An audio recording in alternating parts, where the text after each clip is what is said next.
Friends, मैं आयुष आप सबों का स्वागत करता हूं आपके अपने इस यूट्यूब चैनल शिक्षा विद आयुष में। दोस्तों, हम लोग आज हिस्ट्री का एक छोटा सा टॉपिक है, इतिहास के कालखंडों का विभाजन। इसको हम लोग आसान भाषा में और एक चार्ट के थ्रू समझेंगे, जिससे हमारा जो है सो इस टॉपिक से कोई भी क्वेश्चन किसी भी प्रतियोगिता परीक्षा में नहीं छूटेगा और पूरे हिस्ट्री को का एक बेसिक जो पार्ट है इसको समझने में काफ़ी आसानी होगी। और इस वीडियो को देखने के बाद आपको जो है हिस्ट्री पढ़ने में एक अलग ही मज़ा आएगा। और दोस्तों, क्या होगा कि आप जब कालखंड को समझ जाएंगे तो आप बाकी भी चीज़ों को आसानी से समझने लगेंगे, जैसे आधुनिक भारत क्या है, सिंधु घाटी सभ्यता क्या है। जब आपके माइंड में एक क्या है लाइन चार्ट जो होता है या फिर टाइम चार्ट जो बोलते हैं, इसका एक कॉन्सेप्ट आपके माइंड में डेवलप हो जाएगा और एक इमेजिनेशन सेट हो जाने के बाद आपको हिस्ट्री पढ़ने में काफ़ी मज़ा आने लगेगा और आप चीज़ों को आसानी से समझेंगे और लंबे समय तक आप चीज़ों को याद भी रख सकते हैं। तो दोस्तों,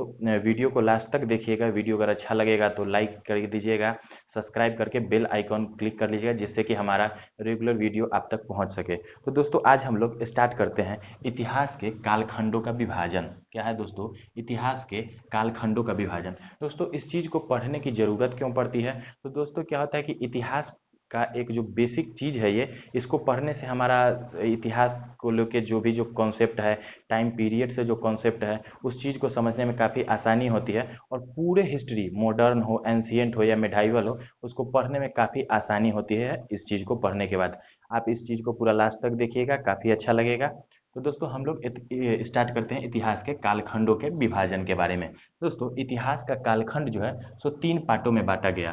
प्राग ऐतिहासिक काल के नाम से, दूसरा आद्य ऐतिहासिक काल और तीसरा ऐतिहासिक काल। पहले हम लोग जान लेते हैं कि प्राग ऐतिहासिक काल क्या है, आद्य ऐतिहासिक काल क्या है और ऐतिहासिक काल क्या है। तो दोस्तों, प्राग ऐतिहासिक काल उस कालखंड को कहा गया है जिस कालखंड के हमारे पास पुरातात्विक स्रोत हैं। क्या है? सिर्फ पुरातात्विक स्रोत हैं, ना तो हमारे पास उस कालखंड के कोई साहित्यिक स्रोत हैं और ना ही उस कालखंड का कोई लिखित स्रोत है। इस कालखंड का एक सबसे बड़ा एग्जाम्पल है आपका पाषाण काल, इसको भी देखेंगे। दूसरा हम लोग देख लेते हैं आदि ऐतिहासिक काल। आदि ऐतिहासिक काल दोस्तों उस कालखंड को कहा गया है जिस कालखंड के हमारे पास पुरातात्विक स्रोत के साथ साथ साहित्यिक स्रोत भी हैं और कुछ लिखित स्रोत भी हैं। कहीं कहीं इन साहित्यिक और लिखित स्रोत को पढ़ा भी गया है और कहीं कहीं हम लोग इस चीज़ों को पढ़ने में असफल भी रहे हैं। तीसरा हम लोग देख लेते हैं ऐतिहासिक काल। कौन सा? ऐतिहासिक काल। ऐतिहासिक काल दोस्तों उस कालखंड को कहा गया है जिस कालखंड के पुरातात्विक स्रोत भी हैं, लिखित स्रोत, साहित्यिक स्रोत और अन्य भी पुस्तक की रचनाएं जो हैं, जिनके द्वारा हम लोग को ऐतिहासिक काल पढ़ते हैं और चीज़ों को समझते हैं। ऐतिहासिक काल जो आपका मॉडर्न हिस्ट्री है, एंशियंट हिस्ट्री है, इन चीज़ों में जो है सो आपका ऐतिहासिक काल है, मतलब जिसका पुरातात्विक स्रोत के साथ साथ एक अच्छा साहित्यिक और एक अच्छा लिखित स्रोत है, जिसको कि हम लोग आसानी से पढ़ते हैं और समझते हैं। आते हैं दोस्तों प्राग ऐतिहासिक काल के बारे में। तो प्राग ऐतिहासिक काल में एक आपका एग्जाम्पल है सबसे बड़ा पाषाण काल। इस चीज़ को अब देखते हैं। आखिर दोस्तों पाषाण काल क्या होता है? ठीक है, पाषाण काल क्या होता है? तो पाषाण काल स्टोन एज बोलते हैं इसको, या फिर उस काल को जिस काल में मनुष्य पत्थरों का उपयोग करते थे। किस चीज़ के लिए? तो अपनी दिनचर्या के लिए और अपने जीवन यापन के लिए। तो उस काल को पाषाण काल का नाम दिया गया था। दोस्तों, पाषाण काल भी आपका 3 भागों में विभाजित है। पूरा पाषाण काल, मध्य पाषाण काल और नव पाषाण काल। दोस्तों, अगर पूरा पाषाण काल की बात करेंगे तो पूरा पाषाण काल का अगर कालखंड की बात देखें तो 25 लाख ईसा पूर्व से 10,000 ईसा पूर्व का जो समय है, ये आपका पूरा पाषाण काल का समय है और ये आपका पूरे इतिहास में सबसे लंबा कालखंड भी है।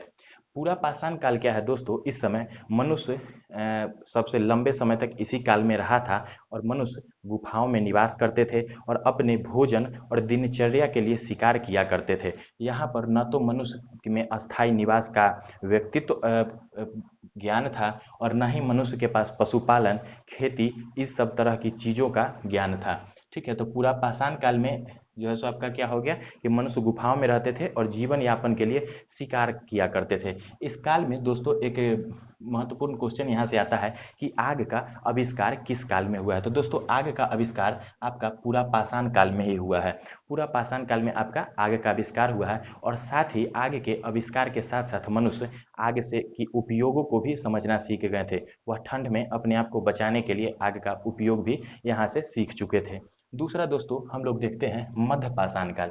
मध्य पाषाण काल का अगर कालखंड की बात करेंगे तो 10,000 ईसा पूर्व से 4,000 ईसा पूर्व का जो कालखंड था यह मध्य पाषाण कालखंड था। इस कालखंड में मनुष्य में कुछ चेंजेज आ गई थी, जैसे कि यहाँ पर कुछ जलवायु परिवर्तन के साथ साथ यहाँ पर धान, गेहूं और जौ जैसी फसलें उगने लगी थी और मनुष्य यहाँ पर शिकार के साथ साथ अन्य भी भोजन के रूप में उपयोग करने लगे थे। इसके साथ साथ मनुष्य में यहाँ पर मछली पकड़ना, शहद को इकट्ठा करना और भी कुछ कुछ व्यक्तित्व ज्ञान आपको यहाँ पर होने लगा था। मध्य पाषाण काल के बाद दोस्तों हम लोग नव पाषाण काल को देखते हैं।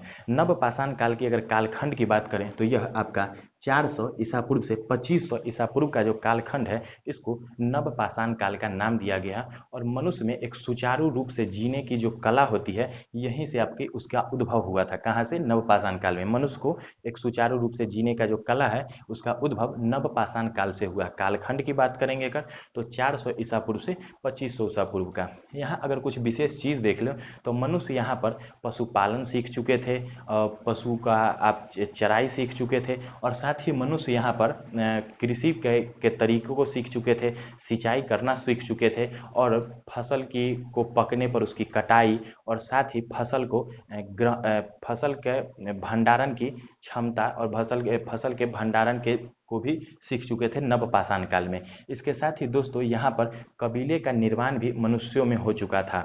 कबीले का निर्माण कहने से तात्पर्य है कि कुछ लोग आपस में एक ग्रुप बना के जो रहते हैं उसको एक कबीला बोला जाता है। तो कबीले के निर्माण की प्रक्रिया हो चुकी थी और साथ ही यहाँ पर मनुष्य कबीला जो था वहाँ पर मनोरंजन के लिए सांस्कृतिक रूप से कुछ नृत्य और कुछ गायन वादन भी सीख चुके थे। इसके साथ ही दोस्तों नव पाषाण काल में जो है सो मनुष्य काफ़ी आगे यहाँ पर निकल चुका था। कई स्थानों पर नव पाषाण काल के मिट्टी के घर और झोपड़ियों के अवशेष भी नव पाषाण काल में मिले हैं। नव पाषाण काल में इंसान या मनुष्य कृषक के साथ साथ एक अच्छे पशुपालक भी हो चुके थे और यहाँ पर अनेक तरह के पशु का पालन करने लगे थे और उनका जो है सो उपयोग करने लगे थे। इसके बाद दोस्तों हम लोग प्राग ऐतिहासिक काल और पाषाण काल के बाद हम लोग आते हैं आदि ऐतिहासिक काल में। इस आदि ऐतिहासिक काल में क्या है कि वैसा इतिहास का कालखंड जिसका कि पुरातात्विक स्रोत के साथ लिखित और साहित्यिक स्रोत भी है, कहीं कहीं से पढ़ा भी गया है और कहीं से नहीं भी पढ़ा गया है। तो इसमें आपका एक है सिंधु घाटी सभ्यता।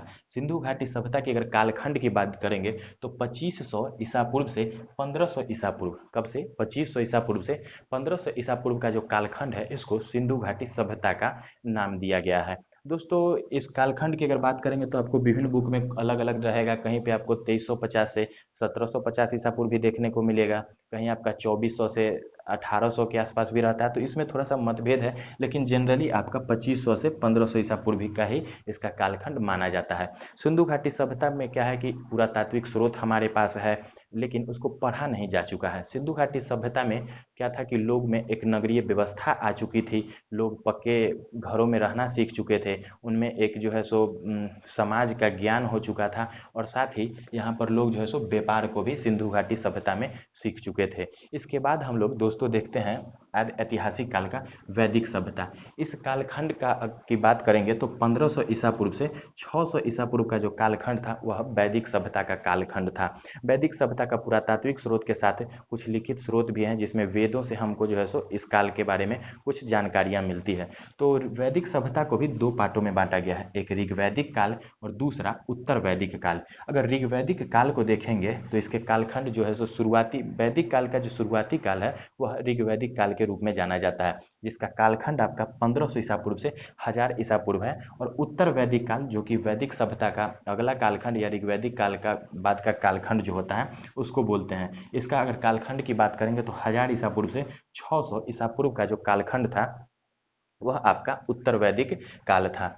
अच्छा, दोनों में अगर एक डिफरेंस देख लेते हैं तो यहाँ पर क्या डिफरेंस था दोनों में, तो ऋग्वैदिक काल में क्या होता था कि राजा की शक्तियाँ जो थी कुछ सभाओं पे या कुछ समितियों पे निर्भर करती थी। आम सभाएँ होती थी और उसमें जो चीज़ें आगे जाती थी उसी को राजा जो है सो पारित करते थे। लेकिन उत्तर वैदिक काल में क्या हो गया था कि सारी शक्तियाँ राजा के पास हो चुकी थी और राजा अपने हिसाब से जो है सो अपने सरकार को और अपने साम्राज्य को चलाते थे।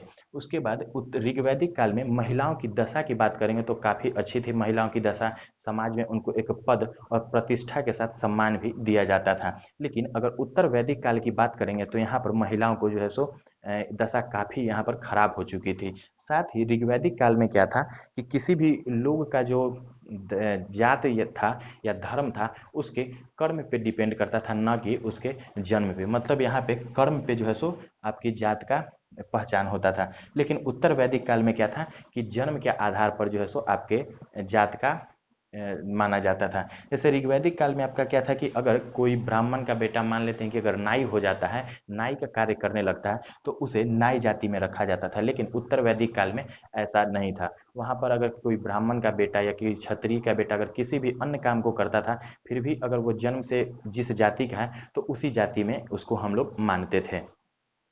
उत्तर वैदिक काल के बाद अब हम लोग ऐतिहासिक काल देख लेते हैं। ऐतिहासिक काल सबसे लंबा सबसे ज़्यादा जो है सो पढ़ने में आपका आता है, जिसमें आपका प्राचीन इतिहास, मध्यकालीन इतिहास और आधुनिक इतिहास है।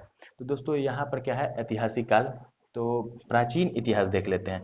प्राचीन इतिहास क्या है, इसका कालखंड 600 ईसा पूर्व से 712 ईस्वी, ध्यान रखना है 600 ईसा पूर्व से 712 ईस्वी का जो कालखंड है उसको प्राचीन कालखंड कहते हैं। इसमें क्या है दोस्तों, आपका मगध साम्राज्य जो अपने चरमोत्कर्ष पर था उसका अध्ययन आपको मिलेगा। मौर्य साम्राज्य और उसके साथ ही आपका गुप्त साम्राज्य, धार्मिक आंदोलन जैसे आपका बौद्ध धर्म और जैन धर्म का जो अध्ययन है या जो कालखंड था वह आपका प्राचीन भारत के अंतर्गत आता है। दूसरा दोस्तों हम लोग देख लेते हैं मध्यकालीन इतिहास। मध्यकालीन इतिहास की मध्यकालीन इतिहास की दोस्तों अगर बात करेंगे तो यह कालखंड आपका 712 ईस्वी से 1707 ईस्वी का कालखंड है। अगर थोड़ा गौर करेंगे तो 712 ईस्वी वही समय है जब मोहम्मद बिन कासिम ने पहली बार भारत पर आक्रमण किया था। तो उस समय से जब जो है सो बाहरी आक्रमणकारी भारत पर आक्रमण करने लगे तो वहीं से जो है सो समझिए तो एक कालखंड का विभाजन हुआ और एंशियंट से हम लोग मेडाइवल हिस्ट्री में पहुंचे थे। तो 712 ईस्वी से 1707 जो कि औरंगजेब का शासनकाल का अंत समय था, उस समय के काल को हम लोग मध्यकालीन इतिहास के अंतर्गत पढ़ते हैं। इसमें आपका दिल्ली सल्तनत का इतिहास है, मुगल साम्राज्य का इतिहास है और अगर दक्षिण भारत में देखेंगे तो आपका संगम वंश का जो इतिहास है इसी कालखंड में हम लोग इस चीज़ों का अध्ययन करते हैं और चीज़ों को समझते हैं। आगे हम लोग देखते हैं आधुनिक इतिहास। तो आधुनिक इतिहास आपका 1707 ईस्वी से 1947 ईस्वी, 1707 ईस्वी से 1947 भारत की आज़ादी के साल तक का जो समय है उसको आधुनिक इतिहास में पढ़ते हैं। इसमें आपका कहीं कहीं दोस्तों यहाँ क्या है कि 1498 वास्को डी गामा जब भारत आए थे यूरोपीय, तो वहाँ से भी 1947 तक के कालखंड को आधुनिक भारत में देखा गया है। लेकिन इसका समझेंगे तो एक दो पार्ट में चलता था। एक आपका व्यापार का जो क्षेत्र था उसमें आपको 1498 से 1947 तक आधुनिक में देखने को मिलेगा। लेकिन एक तरफ आपका मध्यकालीन जो औरंगजेब का शासनकाल था उसके बाद जो उत्तर मुगल के शासक आए थे उनमें जो है सो काफ़ी शक्तियाँ छीन हो गई थी उनकी और उस समय से जो है सो आधुनिक इतिहास स्टार्ट हो जाता है। तो आधुनिक इतिहास आपका 1707 से 1947 ईस्वी तक का शासनकाल है और इसमें जो है सो हम लोग भारत के स्वतंत्रता संग्राम को, 1857 के संग्राम को और भी अन्य चीज़ों को जो है सो पढ़ते हैं और साथ ही उन चीज़ों को समझते हैं। तो दोस्तों ये आपका इतिहास के पूरे कालखंड का विभाजन है। एक बार इसको फिर से जो है सो रिकॉल कर लेते हैं। जैसे आपका इतिहास का कालखंड 3 भागों में शुरू में बढ़ता है, प्रागैतिहासिक काल, आदिऐतिहासिक काल और ऐतिहासिक काल। प्राग ऐतिहासिक काल उस कालखंड को जिसका सिर्फ पुरातात्विक स्रोत है, कोई भी लिखित स्रोत हमारे पास नहीं है। दूसरा आदि ऐतिहासिक काल, पुरातात्विक स्रोत के साथ साथ साहित्यिक स्रोत, लिखित स्रोत हैं। कहीं कहीं उस साहित्यिक और लिखित स्रोत को पढ़ा भी गया है और कहीं पे नहीं भी पढ़ा गया है। ऐतिहासिक काल जिसके पुरातात्विक स्रोत के साथ साथ लिखित स्रोत, साहित्यिक स्रोत और अन्य भी कई सारी ऐतिहासिक पुस्तक हैं जिनके द्वारा हम लोग इन चीज़ों का अध्ययन करते हैं। तो इसमें आपका पाषाण काल, मध्य पाषाण काल, नव पाषाण काल। दोस्तों इस वीडियो को जो है सो आप लोग क्या कीजिएगा, पूरा जो आपका चार्ट है इस चार्ट को एक बार या दो बार आप लोग खुद से बनाइएगा और इस चीज़ों को समझने के बाद एक दो बार खुद से पढ़ने का प्रयास कीजिएगा।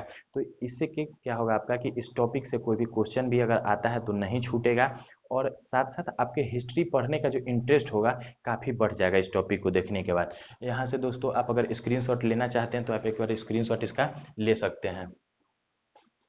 दोस्तों इस टॉपिक को एक से दो बार खुद से पढ़िएगा और खुद से समझने का प्रयास करिएगा।